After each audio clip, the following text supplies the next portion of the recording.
지난주일에 우리는 하나님께서 그리스도를 높이신 가운데 하나님의 능력이 탁월하게 나타났다라고 하는 사실에 대해서 생각을 하면서 특별히 그리스도께서 교회의 머리가 되신 일이 그리스도의 높아지심 가운데 가장 탁월한 것으로 제시되고 있었다 하는 사실을 함께 생각을 했습니다.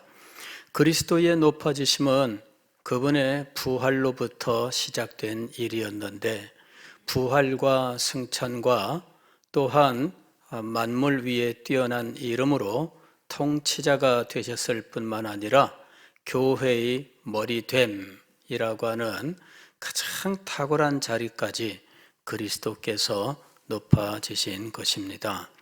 그렇다면 교회의 머리가 되심이 최고의 단계이고 가장 영광스러운 단계라면 교회가 얼마나 영광스러운 존재인지를 알 수 있다 하는 것이죠.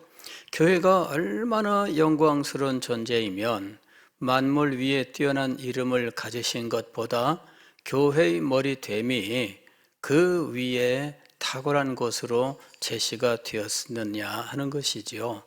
교회가 얼마나 영광스러운 기관인지 우리는 사실 지상에서 교회가 그렇게 영광스러운 기관이라고 하는 것을 잘 느끼지 못합니다. 우리는 항상 우리의 모습으로 이 교회를 보기가 쉽기 때문이에요.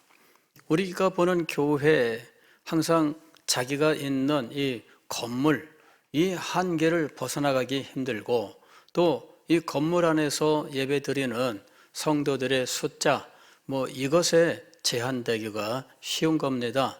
이것이 교회의 영광을 나타내는 것인가 하는 것입니다. 그렇다면 교회의 영광을 보기 위해서 가장 아름다운 교회, 가장 큰 교회, 그리고 사람들이 많이 모이는 곳으로 가야 되겠지요. 그것이 교회의 영광을 가장 잘 드러내는 곳이다, 이렇게 생각하게 될 겁니다. 과거에는 그렇게 생각했던 시대가 있었습니다. 그래서 교회당을 아주 정성 들여서 최고의 것을 가지고 교회당을 건축을 하는 시대가 있었습니다.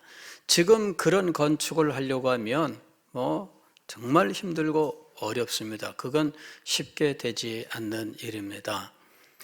서울에 가장 최근에 지은 아주 큰 교회가 있습니다. 서초동에 가면은 엄청난 이런 큰 교회가 있어요. 가장 최근에 지어진 현대 건축 어떤 디자인, 그런 특성들이 잘 드러나 있으면서도 아주 멋진 이런 교회가 있습니다. 저는 부산에 있다 보니까 아직 그 교회를 가서 본 적은 없습니다. 근데 이제 모르겠어요. 그거를 보러 가고 싶은 마음이 있었으면 보러 갔겠지만 제가 교회 건물을 보러 가서 감동을 받고 하나님의 영광이 과연 이곳에 있도다라고 말하는 종류의 믿음을 가졌더라면 아마 찾아갔을겠죠. 그러나 그런 종류의 믿음을 가지고 있지 않기 때문에 행정적으로 무슨 관계가 있다면 혹시라도 갈 기회가 있으면 가겠지만 이제 그런 것도 아니고 그러기 때문에 가서 본 적은 없습니다. 근데 본 사람들마다 다 감탄하고 또 실제 들어가서 시설들을 보면 과연 대단하구나, 이 건축비가 얼마나 들었을까, 이제 이런 생각들을 하겠죠. 근데 그 정도 건축비는 사실 과거의 교회당 건축비에 비하면은 세 발의 피입니다.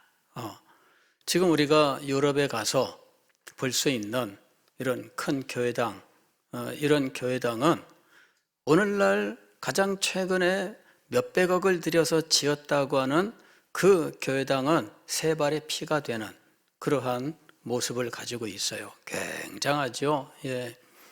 그 다음에 그런 건축물 가운데에서 로마의 로마에 있는 베드로 성당, 소위 말하면 바티칸, 로마 이 카톨릭의 본산, 거기는 뭐 말로도 할 수 없는 돈을 막 쓸어 넣은 거예요.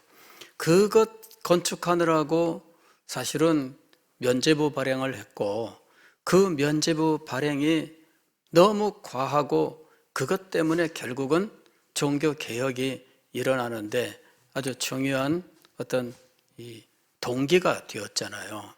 그러니까 그게 사실은 뭐 오늘날 가서 보면은 엄청난 건물이고 막 그냥 참 돈으로 처발로 지은 건축물인데, 그걸 보고 감동하고 은혜 받고 저절로 마음속에서 막 경건한 감정이 우러나오고 그런다고 그래요. 교회를 몰라서 하는 이야기입니다. 교회가 도대체 무엇이냐? 교회의 영광은 어디에 있느냐? 교회의 영광이 건물 짓는 데 들어간 돈에 있는가? 달려 있는가? 아니면 교회의 영광이 그 교회당에 출입하는 사람들의 신분에 달려 있는가? 실제로 이 유럽 교회들이 이제 그렇게 되었었어요. 그래서 왕이 출석하는 교회당, 이 교회당은 특별한 교회의 지위를 가지고, 그 다음에 그 인테리어나 기타 장식에서 좀 특별한 모습을 나타냈다 하는 것입니다. 여러분, 왕이 출입하는 곳은 그 사람들은 그 금으로 장식을 많이 해놨더라고요. 이 담장부터 해서 이 실제 금인지는 모르지만 금색을 칠해놓고 뭐 이런 기관들을 보면은 이건 왕과 관련이 있는 거예요. 예, 교회도 그래요. 교회도 아주 뭐 휘황찬란하게 되어 있습니다. 제가 스코틀랜드에 가서 이 존 녹스 교회로 알려져 있는 세인 자일스 처치를 갔는데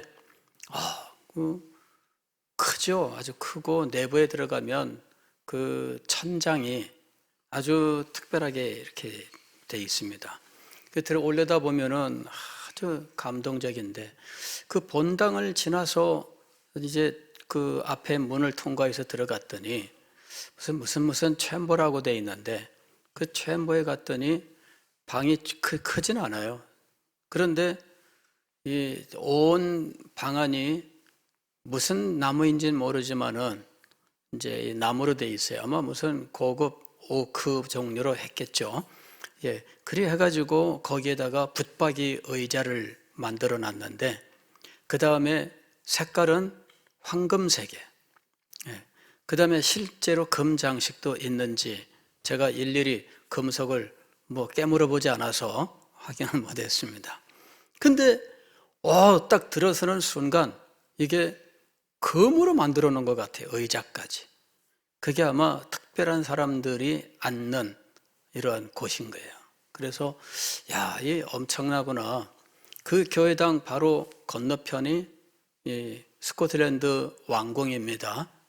왕궁이고, 왕궁에서 이제 왕이 마차를 타고 이렇게 나오면 불과 뭐 한 1km가 안 돼요. 그 정도 거리에 교회가 이렇게 있어요. 그러니까 그 교회당은 이제 왕이 출석하는 교회인 거죠. 그러니까는 이 금으로 이렇게 특별한 표시들이 있어요.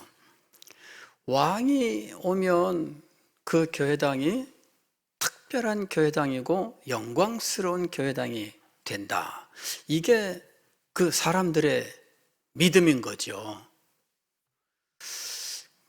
그 역사 사파에 보게 되면은, 역사책에서 사파를 보니까 영국의 이 에드워드 6세라고 하는 이 헨리 8세 아들이 이제 교회에 출석한 장면을 이렇게 사파를 만들어 놓은 걸 봤는데, 이게 이제 폴스 크로스라고 하는 교회예요. 근데 그 교회에 이 강단이 이렇게 있으면 강단 앞에 유독 의자 하나만 이렇게 높여서 의자를 올려놓는 대가 있어요. 그래가지고 설교자와 같은 위치에 그 의자 하나만 딱 이렇게 만들어 놓는 게 있어요. 일반 회중석이 이렇게 있다면 이 의자만 있어요. 그 누구 좌석일까요? 왕의 좌석이에요. 왕의 좌석. 이래가지고 그 사파에 보면은 소년왕, 왜냐하면 그 왕이 사실은 어릴 때 왕이 돼가지고 불과 16세인가에 죽거든요. 그 사이에 섭정들과 그 다음에 이제 이 캔터베리 대주교를 비롯한 이런 그 고위 성직자들이 종교 개혁을 많이 합니다.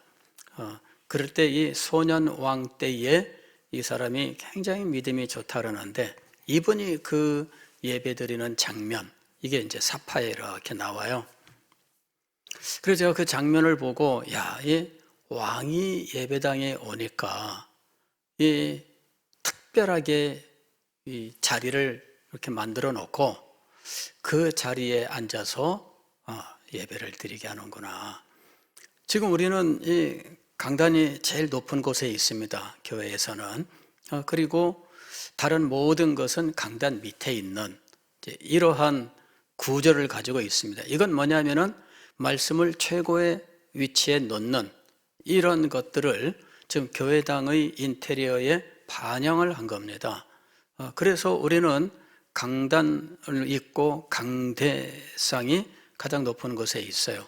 그리고 성찬 예식을 거행할 때에는 항상 강대상보다 밑에 있습니다. 성찬이라고 하는 것이 이게 예수 그리스도의 살과 피라고 믿었던 시대가 있고 지금도 그러한 기독교 일파가 있습니다. 그런데 이 성찬의 떡과 포도주보다 무엇이 더 높다는 것을 나타내는 거예요? 말씀이 더 높다는 걸 나타내는 거예요. 이것이 다 신학적인 의미가 있는 겁니다. 우리는 이 강단의 인테리어에서 뒤에 십자가 장식을 놓지 않습니다. 그리고 이 뒤에다가 이 성경책을 펴놓는 이러한 단을 만들어 놓지 않습니다. 그리고 강단 외에 사회자 단을 두고 강단을 좌우편에 사회자단과 강단을 이 중심에서 사이드로 밀어 넣는 이러한 인테리어를 우리는 취하지 않습니다. 이게 이유가 무엇일까요? 십자가조차도 우상 숭배가 되면은 안 되기 때문에 우리는 십자가를 인테리어로 사용하지 않습니다. 우리가 교회 밖에 십자가 탑을 세워놓기는 하지만 우리는 십자가를 인테리어로 사용하지 않아요. 그래서 이 강단에는 십자가를 두지 않습니다. 그 다음에 강단과 사회단을 사이드로 해서 강단을 사이드로 밀어버리고 사회자단과 비슷하게 만드는 이것도 우리는 취하지 않습니다. 이게 다 신학적 의미가 있는 거예요. 그래서 말씀이 가장 높은 오직 하나님의 말씀에 순복하는 교회의 모습을 오늘 우리가 이 인테리어를 통해서 나타내는 겁니다. 우리의 예배 모범에는 이 옆에 교회당 안에 다른 인테리어를 하지 않게 되어 있습니다.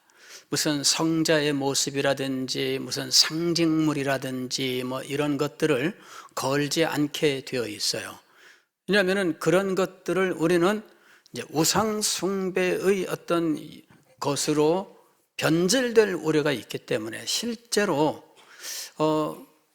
연세 드신 분들 가운데 혹은 우상 종교에 깊이 빠졌던 분들 같은 경우는 이러한 인테리어가 있으면은 절간에 갔을 때 보는 이런 여러 가지 것들과 같은 것으로 받아들일 가능성이 있습니다.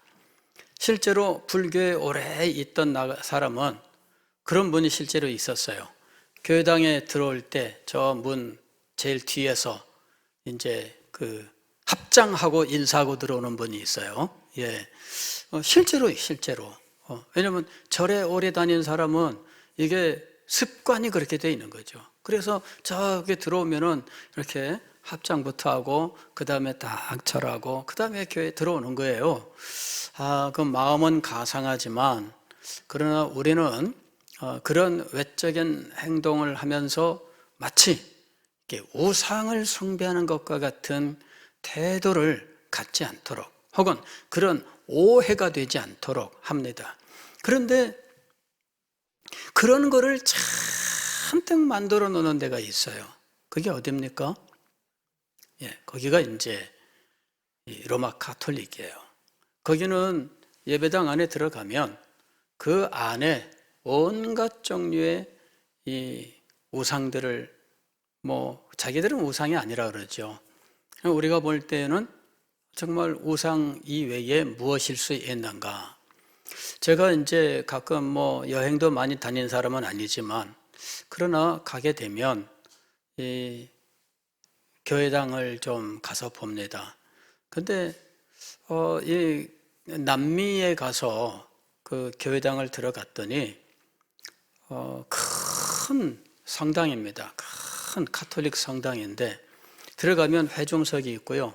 양쪽 벽으로는 칸칸이 이 성자들 자기네 역사상 그 교회 역사 속에 혹은 그 지역의 역사 속에 있는 어떤 성자라고 하는 사람들의 기도단이 만들어져 있어요. 기도단이 여기는 누구의 기도, 여기는 누구 기도, 여기는 누구 해가지고 쭉 이렇게 있습니다. 그래서 그 기도단에 가서 기도하는 거예요. 그러면은 그 단의 주인, 소위 말하면은 자기들은 성자라고 부르는 것이죠. 성 누구누구 하는 이런 사람들이 기도를 들어주는 거예요. 그래서 우리는 기도할 때 항상 예수 그리스도의 이름으로 하나님께 기도를 드리고 그리고 기도에는 하나님 성령의 인도하심을 따라 성령 안에서 이렇게 이제 우리가 기도합니다. 그래서 항상 삼일체 하나님 안에서 기도를 드리는 겁니다. 그런데 그분들은 기도를 누구에게 따로 드립니까? 성 누구누구 하는 사람에게 기도를 드리는 거예요. 그리고 본당 안에 그런 단들이 다 있고요. 그 단마다 이 촛불들을 켜놓고 그 안에 들어가서 기도를 드리는 거예요. 그래 제가 무당이 차려놓는 그 신주단지 이렇게 갖다 놓고 이렇게 하는 그런 그 단과 같이 이제 그런 단들이 있는 거예요. 여러 개가 쭉 양쪽에. 그래 들어가면 그분들은 조명이 부분 조명입니다. 우리처럼 이렇게 온 공간을 다 밝히는 이런 조명이 아닙니다. 부분 조명이니까 어둠컴컴하면서 거기만 밝거든요. 그 주위만 이렇게. 그러니까 우리는 평생 이렇게 전체를 밝히는 조명 가운데 있다가 부분 조명하는 데 가면은 아주 음침하고 이상한 느낌이 들긴 들어요. 예. 근데 이 기도단들이 다 있는 거예요. 누가 기도를 듣는 겁니까? 성자라고 하는 사람들이 기도를 듣는 거예요. 그래서 그 성자들이 우리를 대신하여 누구에게 기도를 하는 겁니까? 하나님에게. 그러니까 우리를 대신하여 하나님에게 기도하는데 우리 기도보다는 누구의 기도를 하나님이 더 잘 들으신다고요? 성자들의. 근데 이 성자는 어떤 사람이에요? 죽은 자예요. 이 죽은 자인데 이 사람들의 믿음으로는 지금 하나님 옆에 있고 나는 여기서 하나님께 기도하면 너무 멀잖아요. 하나님 어디 계십니까? 이 외쳐봤자 도대체 몇 미터나 이 소리가 가겠어요. 여러분들이 부르짖어봤자 몇 미터나 가겠어요. 근데 하나님 바로 옆에 있는 성자가 하나님 하면은 아주 가까운 데서 통할 거 아니에요. 그게 이제 이 사람들의 믿음입니다. 대신 기도하는 중보자들이 있다. 그래서 중보자들이 엄청나게 많아요. 지금은 아마 엄청난 숫자일 거예요. 역사상 지금까지의 성자들의 숫자가 굉장히 많습니다. 제가 한번 카톨릭에서 장례 때 위로하러 그 사람들이 왔는데 그 교회 그 성당에 다니는 사람들이 찾아왔어요. 이래가지고 앉아가지고 함께 뭔가를 하는데 그게 뭐냐면은 이제 죽은 자를 위한 기도를 드리는 거예요. 근데 죽은 자를 위한 기도가 어떻게 되어 있냐면은 이분들이 가지고 있는 성자 이 명단이 있습니다. 책자가 있어요. 성자 명단, 이 책자가 있어요. 다 같이 이 책자를 펴더니 그 다음에 거기서부터 시작을 합니다. 성 누구누구요. 그 다음에 죽은 사람의 세례명을 대면서 장후의 길을 위하여 비르소서. 성 누구누구요. 장후의 길을 위하여 비르소서 하면서 30분 동안을 그러고 있더라고. 명단에 있는 성자를 다 부르는 거예요. 그래서 그 성자들이 이 죽은 영혼을 이제 하나님 앞에서 좀 잘 좀 봐주세요. 이렇게 얘기해 달라 그거죠. 예, 그게 이제 그 기도의 내용인 거죠. 그래서 제가 그걸 보고 참 죽은 자의 세례명을 대면서 성 누구누구여 그를 위하여 비르소서. 이게 뭐예요? 기도해 주소서 그 말이잖아요. 기도해 주소서 기도해 주소서 이 말을 이 성자 명단을 가지고 하나하나 불러가면서 30분 동안을 그러고 있더라고요.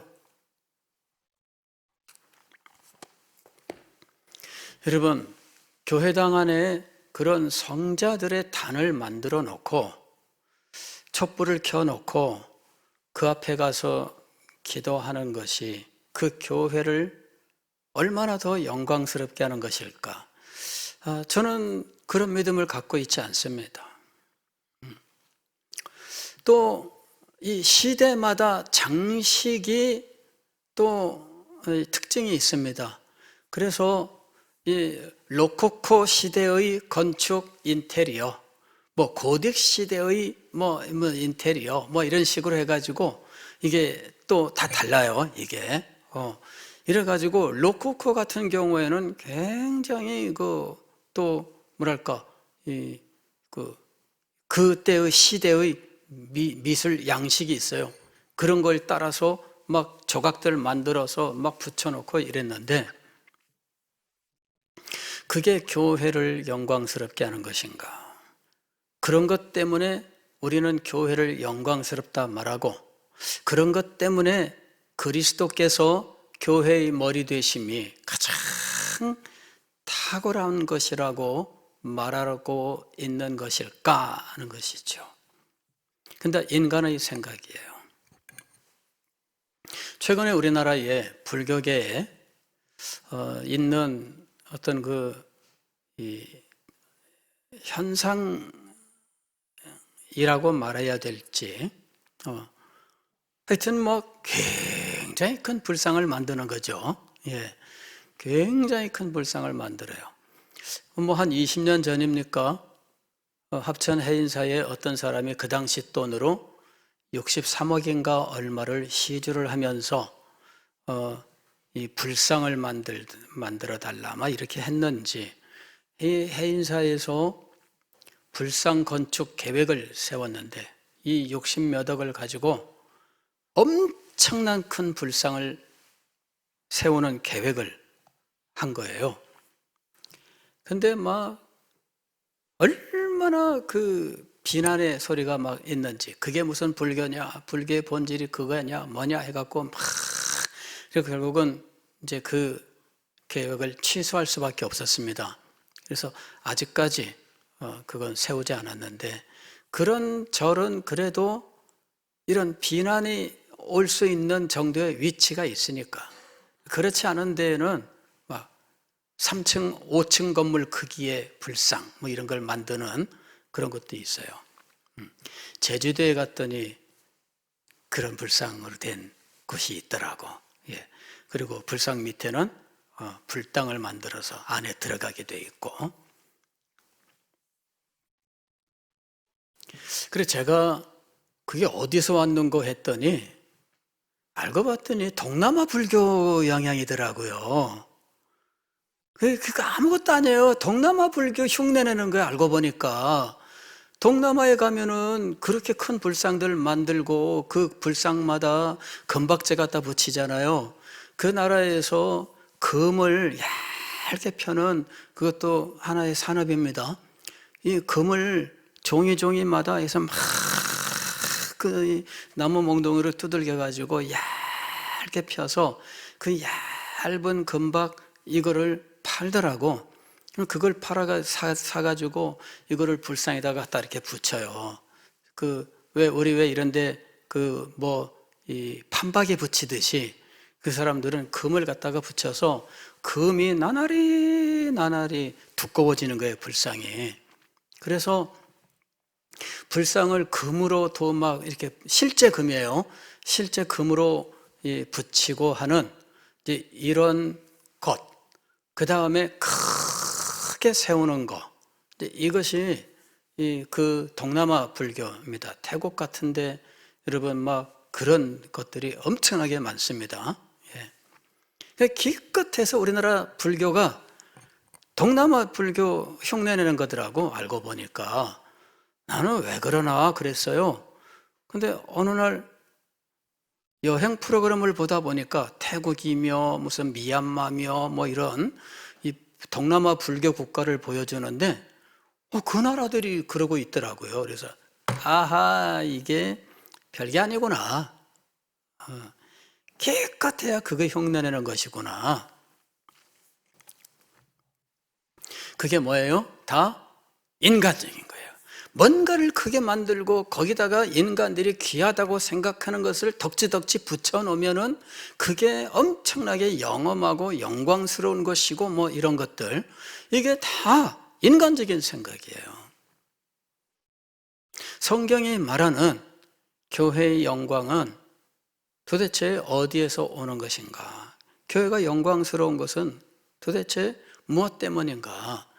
인간적인 생각이라면 교회, 가령 우리가 이 교회의 정의를 건물이 아니라 사람이라고 한다면 교회 멤버들 때문에 교회가 영광스러워지는 것인가? 우리가 지체잖아요. 그 몸의 지체요 그랬는데 우리 때문에 교회가 영광스러워지는 것인가 하는 것입니다. 근데 우리가 뭐 대단한 존재라고 우리 때문에 영광스럽게 되겠어요? 인간적으로는 그런 표현들이 있어요. 이 자리를 빛내주시고 이런 표현들이 있잖아요. 오늘 이 자리에 누구누구 오셨습니다. 이 자리를 빛내주셔서 감사합니다. 이렇게 얘기하잖아요. 여러분이 이곳에 오셨기 때문에 교회가 영광스러워지는 것일까요? 자, 오늘 말씀을 보면은 우리는 어떤 존재인가? 1절로 3절까지 우리 때문에 교회가 영광스러운 것이 아니다. 이걸 말해주고 있어요. 한번 보세요. 1절, 그는 허물과 죄로 죽었던 너희를 살리셨도다. 허물과 죄로 죽었던 너희. 이게 누굽니까? 에베소 교회 성도들이에요. 에베소 교회 성도들은 어떤 존재들인가 하면 허물과 죄로 죽었던 존재들이다. 이렇게 말하고 있어요. 대단할 것이 없다. 그 얘기입니다. 대단할 것이 없다. 무슨 사람 때문에 교회가 영광스러워지고 교회의 머리 되신 그리스도께서 그렇게 탁월한 지위를 가지시게 된 걸까? 아닙니다. 교회의 지체들은 알고 보면은 별거 없었어요. 허물과 죄로 죽었던 존재입니다. 오늘 말씀을 보면은 살리셨도다라고 되어 있는데 글씨가 작은 글씨로 되어 있죠. 이 작은 글씨는 무슨 의미라고 말씀을 드렸습니까? 이 작은 글씨는 번역할 때 원문에는 없으나 번역자가 이 부분은 들어가야 된다 해서 번역의 필요상 넣었을 때 작은 글씨로 구별한다. 이것이 작은 글씨입니다. 그는 허물과 죄로 죽었던 너희를 살리셨도다. 근데 그건 맞는데 성경 원문은 알고 보면 살리셨도다가 없어요. 그래서 이거는 전형적으로 하나님의 말씀에 인간의 생각으로 뭔가를 집어넣은 겁니다. 말은 맞지만 살리셨도다를 넣으면 안 되는 거예요. 지금 2절, 3절 보면은 허물과 죄로 죽었던 너희, 그 허물과 죄로 죽었던 상태가 어떤 모습인지를 설명하고 있어요. 지금 살아난 걸 말하는 것이 아니라 허물과 죄로 죽은 상태가 어떤 상태냐. 2절 이하에 보세요. 그때에 허물과 죄로 죽었던 그때에 너희는 그 가운데서 행하여 허물과 죄 가운데서 행하여 이 세상 풍조를 따르고 공중의 권세 잡은 자를 따랐다. 이렇게 말하고 있는 거예요. 곧 지금 불순종의 아들들 가운데서 역사하는 영, 과거의 그리스도인들, 에베소 교회 성도들이나 우리들도 마찬가지입니다. 우리들도 허물과 죄로 죽었었는데 그때 우리는 허물과 죄 가운데에서 살았어요. 그런데 허물과 죄 가운데 살았던 그 이유는 세상 풍조 때문입니다. 근데 이 세상 풍조는 공중의 권세 잡은 자를 따라가는 것입니다. 그런데 이것을 다시 한번 설명하는데 지금 불순종의 아들들, 이게 누굽니까? 불신자들을 말하는 거예요. 여전히 죄 가운데 있는 이 불신자들을 불순종의 아들들이라고 표현한 겁니다. 지금 불순종의 아들들 가운데서 역사하는 영이라. 불순종의 아들, 즉 불신자들 가운데에 역사하는 영이 있는데 이 역사하는 영은 공중의 권세 잡은 자라고 하는 존재고, 이 공중의 권세 잡은 자가 불신자들 가운데 역사하는 영으로서 그들에게 지금 역사하고 있기 때문에 그가 역사하고 있는 이 세상을 이 세상 풍조라고 표현한 거예요. 그래서 허물과 죄 가운데 죽은 존재로 살아간 겁니다. 2절, 3절 보면은 그것이 과거의 상태였다. 전에는 우리도 다 그 가운데서 우리의 육체의 욕심을 따라 지내며 육체와 마음에 원하는 것을 하여 다른 이들과 같이, 즉 불신자들과 같이 본질상 진노의 자녀였다. 이렇게 말하고 있는 거예요. 현재 교회의 구성원이 되는 사람들은 대단한 존재가 아니었습니다. 알고 보면 불신자들과 똑같아요. 본질상 진노의 자녀, 하나님의 진노의 대상이었습니다. 그는 잘난 척하고 있지만 알고 보면은 육체의 욕심을 따라서 지내는 사람이었습니다. 육체의 욕심을 따라 지내는 사람은 육체와 마음에 원하는 것을 하여 이랬습니다. 즉 본능을 따라 사는 존재였습니다. 짐승을 가리켜 본능을 따라 산다라고 이야기하는데 인간이라고 해서 별다른 게 아닙니다. 인간도 본능을 따라 살아갑니다. 마음에도 본능이 있고 육체에도 본능이 있습니다. 그래서 마음의 본능을 따라 육체의 본능을 따라 살아가는데 마음의 본능도 그 본질은 욕심이고 육체의 본능도 그 본질은 욕심입니다. 마음의 욕심을 따르고 육체의 욕심을 따라서 마음으로 죄를 짓고 육체로 죄를 짓는데, 이 일들을 누가 더 조장하고 있느냐 하면은 불순종의 아들들 가운데서 역사하는 영이라고 부르는 이 악령들이 지금 그 가운데에서 역사하고 있는 겁니다. 그래서 우리의 마음의 욕심과 육체의 욕심을 자극하고 그것을 끊임없이 잘한다고 격려하니 신나서 마음의 욕심과 육체의 욕심을 따라서 살아가는 겁니다. 그러한 이 세상의 모습을 이 세상 풍조라고 이야기한 겁니다. 그런데 이 세상 풍조는 근본적으로 누가 주장하고 있느냐 하면은 공중의 권세 잡은 자라고 부르는 존재입니다. 그가 누굴까요? 사탄입니다.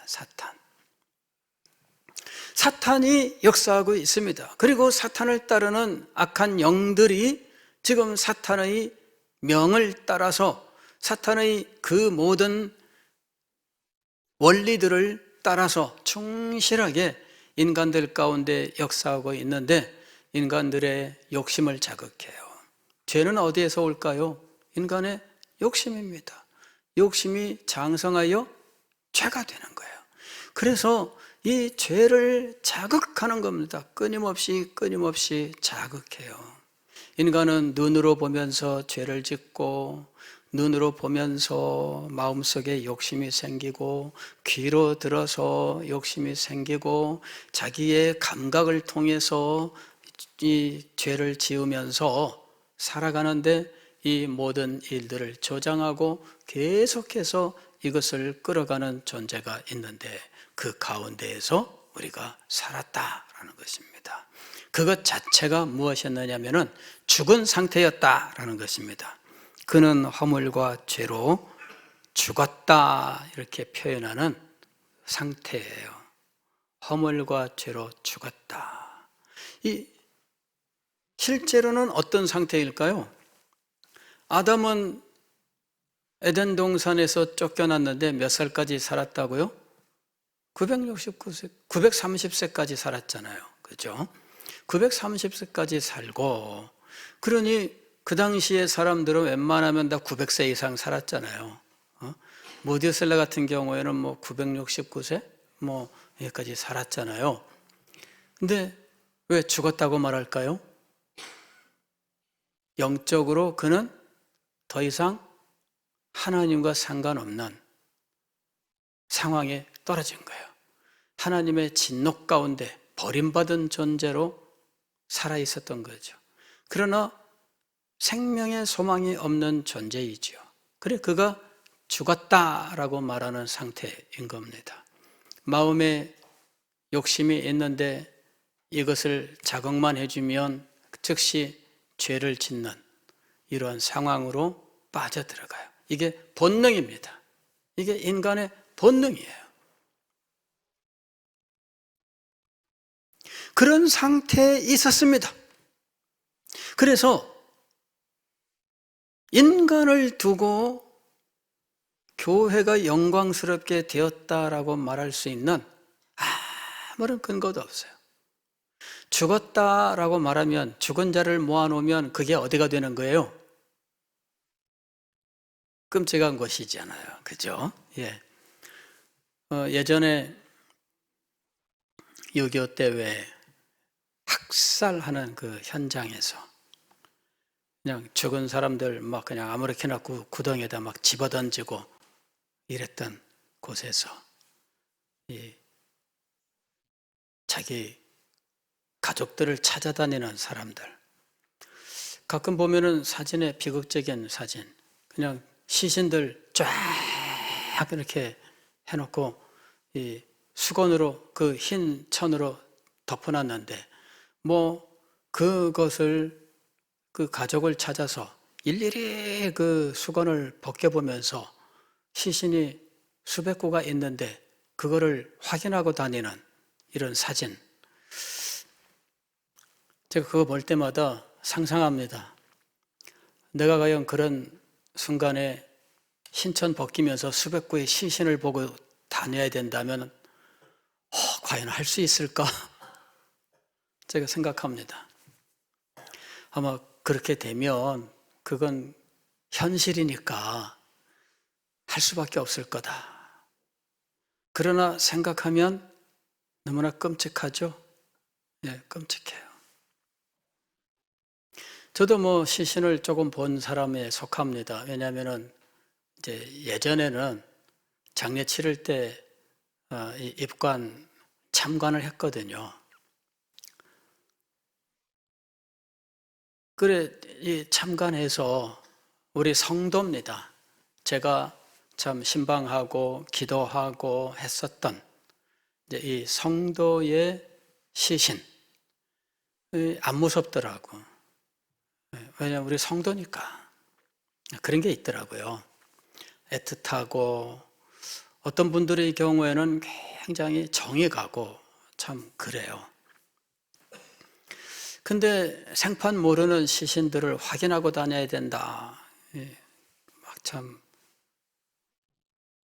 지금 같아서는 못할 건데 현실 되면은 어쩔 도리가 없지 않을까 그런 생각을 해요. 한번 생각해 보세요. 죽은 자들이 모여 있는 곳이라면 이 교회가 아름다울까? 그죠? 예. 교회의 영광은 어디에 있는가? 그리고 교회가 영광스럽게 세워지게 된 과정은 도대체 어떻게 되어 있는가? 성경은 바로 이 죽은 사람들로부터 교회가 세워졌다라고 말씀하는 거예요. 놀랍지 않습니까? 허물과 죄로 죽었던 이는 시신들입니다. 영적으로 죽고 육신적으로도 멸망이 예정되어서 도저히 변할 수 없는 이 절망적인 존재, 거기서부터 교회가 출발하고 있다는 겁니다.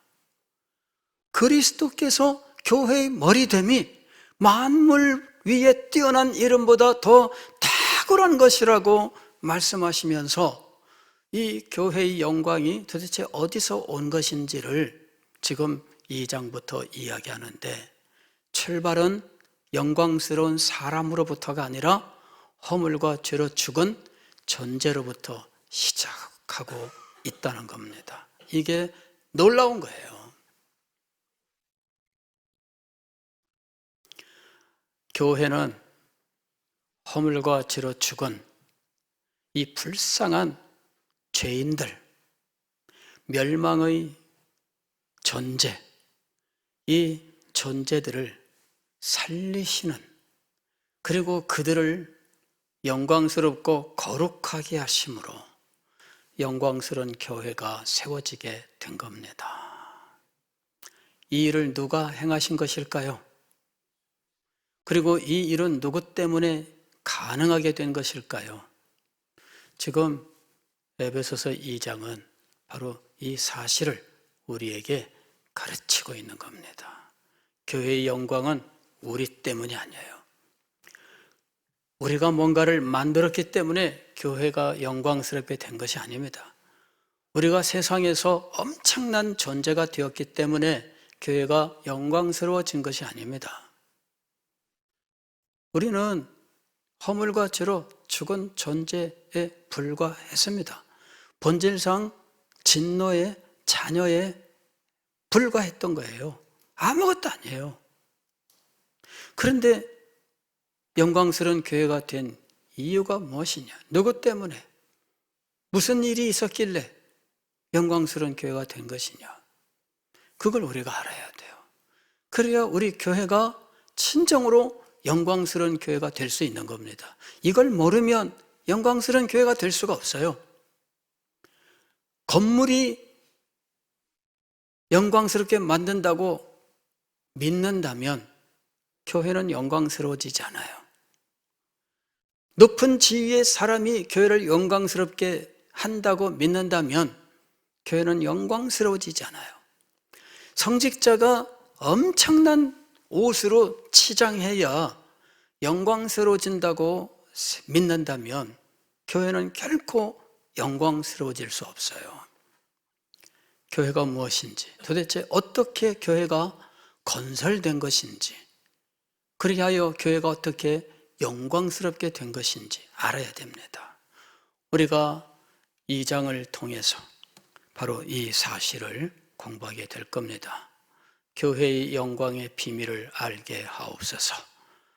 이렇게 기도하면서 이 말씀으로 함께 들어갈 수 있기를 바랍니다. 기도하겠습니다.